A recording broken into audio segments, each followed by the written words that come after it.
Good morning friends. TCS मंथन के YouTube platform exam express में आपका एक बार फिर स्वागत है। आज कौन सी सुर्खी होगी, कौन सा टॉपिक मैंने उठा लिया है, इसके बारे में तो आप जानेंगे। उससे पहले मैं आपको एक गारंटी दे दूं कि आज की जो मैं 4 टॉपिक जो चुन के लाया हूं वो 100%, आप उससे भी ज़्यादा कह दें 101% कह दें, एग्जाम में आएंगे जरूर। तो कौन सी सुर्खी होगी, वो कौन सा टॉपिक होगा, उसके बारे में थोड़ा सा विस्तार से देखा जाएगा और हो सकता है कि इससे 4 पॉइंट से वो 4 से ज़्यादा प्रश्न बन जाएं। ठीक है, तो आइए चलिए देखते हैं कि वो टॉपिक्स कौन से हैं, आज की सुर्खी क्या है और उसके बारे में क्या क्या प्रश्न बन सकते हैं। तो ये रही आपकी आज की सुर्खी, या यूं कहा जाए आज का टॉपिक। प्रथम रायसीना मध्य पूर्व सम्मेलन का आयोजन कहां किया गया। दूसरा, घरेलू उपभोग व्यय सर्वेक्षण किस मंत्रालय द्वारा प्रकाशित किया गया। तीसरा है, एक्सीओम मिशन 4 यानी कि X4 के पायलट के रूप में किसे नामित किया गया है, किस भारतीय को नामित किया गया है। ये गर्व का विषय हमारे लिए है। फिर आखिरी, हाल ही में चर्चा में रहा पॉइंट नीमो किस महासागर में स्थित है। यह भी आपके गर्व का विषय है जिस पे हर भारतीय को फक्र होना चाहिए। अब देखा जाएगा ये क्या है, खास तौर से ये दोनों जो नीचे की पॉइंट्स हैं इस पे हर भारतीय को आज के डेट में फक्र है। ठीक है, तो देखा जाए पहला क्या है। पहली सुर्खी जो थी हमारी कि पहला रायसीना मध्य पूर्व सम्मेलन 28 और 29 जनवरी 2025 को कहां पर, संयुक्त अरब अमीरात के अबू धाबी में आयोजित किया गया है। पॉइंट नंबर 1, पहला, ये भी देखिएगा, ये पहला है। रायसीना मध्य पूर्व सम्मेलन कहां हो रहा है, अबू धाबी में। ठीक, तारीख याद रखिएगा 28-29 जनवरी 2025 को। ठीक है, विदेश मंत्री डॉक्टर एस जयशंकर वहां के मुख्य अतिथि थे। तीसरा पॉइंट, ठीक है, यहीं से आपके 3 पॉइंट्स क्लियर हो गए कि ये जो पहला है रायसीना मध्य पूर्व सम्मेलन, ये पहली बार आयोजित किया जा रहा है। कहां आयोजित किया जा रहा है, संयुक्त अरब अमीरात के अबू धाबी में। तारीख कौन सी होगी, 28-29 जनवरी। मुख्य अतिथि कौन थे, तो अपने विदेश मंत्री, भारत के विदेश मंत्री डॉक्टर एस जयशंकर, देखिए ये इसकी अध्यक्षता कर रहे हैं। अब इसके बारे में थोड़ा डिटेल देखा जाए। डॉक्टर एस जयशंकर 27 और 29 जनवरी 2025 तक संयुक्त अरब अमीरात की यात्रा पर गए थे। 27 से 29 जनवरी के बीच ये संयुक्त अरब अमीरात की यात्रा पर थे। जून 24 में इनकी पुनर्नियुक्ति के बाद, यानी कि जून 24 में जब नरेंद्र मोदी सरकार का तीसरा कार्यकाल शुरू हुआ तो इन्हें दोबारा विदेश मंत्री बनाया गया। यानी कि पिछले यानी कि मोदी सरकार के दूसरे टर्म में विदेश मंत्री थे और इस बार ये दूसरे, फिर यानी कि नरेंद्र मोदी के तीसरे टर्म में इनका ये दूसरा कार्यकाल है। पुनर्नियुक्ति के बाद से यह उनकी संयुक्त अरब अमीरात की तीसरी यात्रा थी। जब से विदेश मंत्री बने हुए हैं, दूसरी बार है, तब से 3 बार जा चुके। रायसीना डायलॉग भू राजनीतिक और भू अर्थशास्त्र पर भारत का शीर्ष सम्मेलन है। इस कार्यक्रम का आयोजन ऑब्जर्वर रिसर्च फाउंडेशन, इसको नोट कीजिएगा, इसका आयोजन कौन कौन मिलकर कर रहा है। ऑब्जर्वर रिसर्च फाउंडेशन, यूएई विदेश मंत्रालय और भारत का विदेश मंत्रालय द्वारा किया गया। इसका आयोजन 3 लोगों ने मिलकर किया है, ऑब्जर्वर रिसर्च फाउंडेशन, यूएई विदेश मंत्रालय और भारत का विदेश मंत्रालय। ठीक है, सम्मेलन में क्षेत्रीय और वैश्विक एकीकरण पर चर्चा करने के लिए नीति निर्माताओं, शिक्षाविदों, मीडिया और व्यापार जगत के नेताओं को एक साथ लाया गया। ठीक है, अगली सुर्खी जो हम लोगों ने रखी थी, सांख्यिकी और कार्यक्रम कार्यान्वयन मंत्रालय, सांख्यिकी और कार्यक्रम कार्यान्वयन मंत्रालय ने दूसरे घरेलू उपभोग व्यय सर्वेक्षण,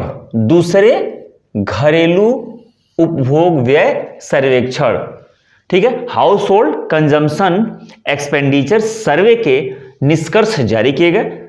सर्वेक्षण में वस्तुओं और सेवाओं पर घरेलू खर्च के बारे में डेटा एकत्र किया जाता है। अब इसके बारे में थोड़ा सा देखिएगा। यह आर्थिक कल्याण का आकलन करने, उपभोक्ता मूल्य सूचकांक को अपडेट करने और गरीबी और असमानता को मापने में मदद करता है। विश्लेषण के लिए मासिक प्रति व्यक्ति उपभोग व्यय का यह मुख्य संकेतक है। ठीक है, मासिक प्रति महीना, मासिक प्रति व्यक्ति उपभोग व्यय का यह मुख्य संकेतक है। आधार क्या रखा गया है 2023 और 24 के वर्ष को। 2023-24 में प्रमुख राज्यों में शहरी ग्रामीण उपभोग अंतर में कमी आई है। इसमें पता चला है कि ये जो ग्रामीण और शहरी उपभोग जो अंतर था उसमें काफी हद तक कमी आई है। ग्रामीण और शहरी दोनों क्षेत्रों में सभी प्रकार के घरों के लिए एमपीसी में वृद्धि हुई है। अब केरल में सबसे कम शहरी ग्रामीण एमपीसी अंतर पाया गया है, यानी कि जो शहरी और ग्रामीण का जो अंतर है, उपभोग अंतर, वो सबसे कम अगर है तो वो केरल में है। इसके बाद नंबर आता है पंजाब का, उसके बाद आंध्र प्रदेश का, फिर बिहार का। बिहार का इस मामले में अगर बात किया जाए तो बिहार यूपी से कहीं बेहतर है। लगभग सभी प्रमुख राज्यों में उपभोग असमानता में कमी आई है। ठीक है, चलिए अगली सुर्खी की अगर बात किया जाए, ये मैंने कहा था कि कुछ गर्व और फक्र की बात। भारतीय वायुसेना के अधिकारी, इसरो के अंतरिक्ष यात्री शुभांशु शुक्ला, ये देखिए शुभांशु शुक्ला को एक्सियोम मिशन 4 यानी कि X4 के लिए पायलट चुना गया है। अब ये एक्सियोम मिशन 4 क्या है, X4 क्या है, आइए जरा इसको देख लीजिए ये क्या है। ये X4 अंतरराष्ट्रीय अंतरिक्ष station ISS international space station के लिए चौथा निजी अंतरिक्ष यात्री मिशन है। इस मिशन का आयोजन नासा के सहयोग से एक्सियोम स्पेस द्वारा किया जा रहा है। चालक दल नासा के कैनेडी स्पेस सेंटर से, याद रखिएगा कहां से, नासा के कैनेडी स्पेस सेंटर से स्पेस एक्स ड्रैगन अंतरिक्ष यान पर सवार होकर उड़ान भरेंगे। अब एक बार इसको ध्यान से देखिएगा, ये X4 क्या है।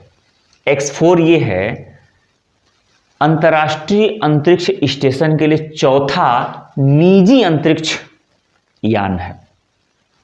ठीक, अब ये मिशन का आयोजन कौन कर रहा है, तो नासा के सहयोग से एक्सियोम स्पेस द्वारा किया जा रहा है। ये चौथा निजी अंतरिक्ष यान जो है, यात्री यान है, इसका आयोजन कौन कर रहा है, तो एक्सियोम स्पेस कर रहा है। किसके सहयोग से, नासा के सहयोग से। अब ये चालक दल का ये जो मिशन है, इसको हम लोग X4 कह रहे हैं। ये कहां से उड़ान भरेगा, तो नासा का कैनेडी स्पेस सेंटर है, वहां से उड़ान भरेगा।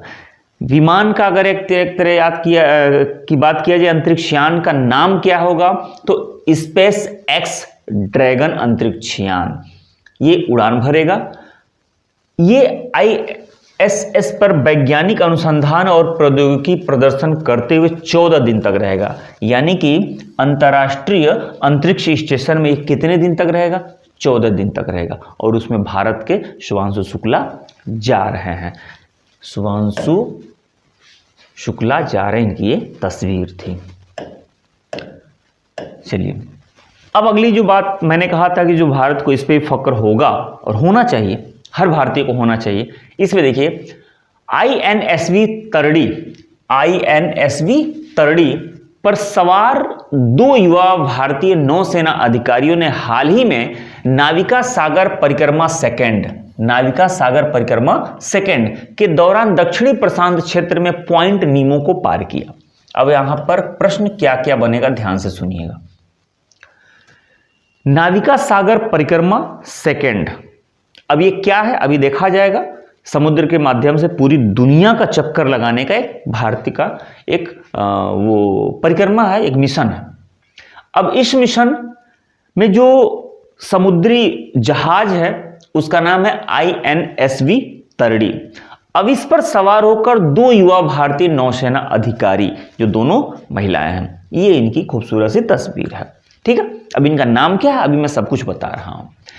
ये समुद्र के माध्यम से पूरी दुनिया का चक्कर लगाने के लिए एक मिशन पर निकली हैं।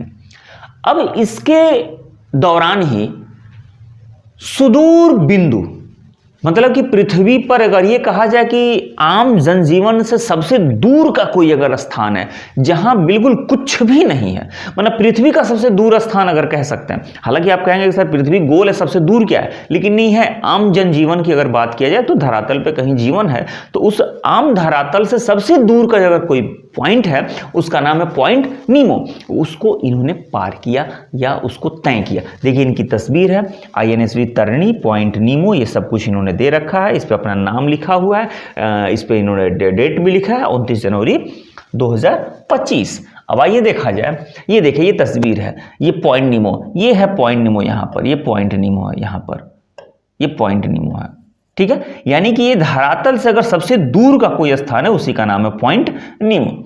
पॉइंट नीमो दुर्गमता का महासागरीय ध्रुव है जो पृथ्वी पर किसी भी भूभाग से सबसे दूर का बिंदु है। यह दक्षिणी प्रशांत महासागर में स्थित है और इसका नाम 20,000 लीग्स अंडर द सी के कैप्टन नीमो के नाम पर रखा गया है। इसको इंपॉर्टेंट कर लीजिएगा, किसके नाम पर रखा गया है, 20,000 लीग अंडर दी सी के कैप्टन नीमो के नाम पर रखा गया है। अब इसके बारे में थोड़ा और देख लीजिएगा, यह निकटतम भूमि से लगभग, यानी कि जहां पर भी आम जनजीवन बसने वाली जो भूमि है वहां से निकटतम भूमि से 2688 किलोमीटर दूर है। निकटतम मानवीय उपस्थिति की बात किया जाए तो अक्सर यहाँ पर अंतर्राष्ट्रीय अंतरिक्ष स्टेशन पर सवार अंतरिक्ष यात्री ही इसके सबसे निकटतम घूम फिर के रहते हैं, बाकी कोई आम जनजीवन यहाँ नहीं रहता है। यह अंतरिक्ष यात्री यहाँ पे शोध करने के लिए या उसके निकटतम है। इस क्षेत्र में समुद्री जीवन बहुत कम है। समुद्री जीवन, देखिए हम मानव की बात करते हैं, यहाँ पे समुद्री जीवन ही बहुत कम है।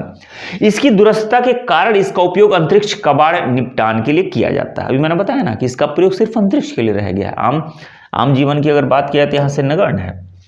फिर देखिए भारतीय नौसेना के 2 अधिकारी, अब इनका नाम भी मैंने कहा था कि नाम यहां देखिएगा, 2 अधिकारी, दोनों महिलाएं हैं। लेफ्टिनेंट कमांडर दिलना के, 2 अधिकारी हैं, दोनों महिलाएं हैं, लेफ्टिनेंट कमांडर दिलना के और लेफ्टिनेंट कमांडर रूपा ए समुद्र से पूरी दुनिया नापने के मिशन पर निकली हैं। नाविका सागर परिक्रमा सेकंड के तहत दोनों महिला अधिकारी पॉइंट नीमो पर पहुंची। यह क्षेत्र दुनिया से पूरी तरह से कटा हुआ है, यह धरती से सबसे दूर का समुद्री इलाका है। इसीलिए मैंने कहा है कि आखिरी के जो 2 पॉइंट होंगे उस पे हर भारतीय को गर्व होना चाहिए, हर भारतीय को फक्र होना चाहिए। और यहाँ से एक एक प्रश्न कहाँ से बन सकता है, पॉइंट नीमो क्या है, कहाँ पर है, उसका नामकरण कैसे हुआ, किसके नाम पर हुआ है, ये 2 महिलाएं कौन है, उनका नाम क्या, सब कुछ मैंने बता दिया है, ठीक है। X4 क्या था, किसके सहयोग से जा रहा है, कहाँ से जा रहा है, उड़ान कैसे भरेगा, उस स्पेसयान का नाम क्या होगा, सब कुछ मैंने बता दिया। उम्मीद करता हूँ कि आज का वीडियो आपको अच्छा लगा होगा, और अच्छा लगा होगा तो प्लीज़ शेयर कीजिएगा, लाइक कीजिएगा और सपोर्ट कीजिएगा। मिलते हैं फिर ऐसे ही किसी बेहद ही महत्वपूर्ण टॉपिक को लेकर के कल। तब तक आप अपना ख्याल रखिए और मन लगा के पढ़ते रहिए। Bye bye.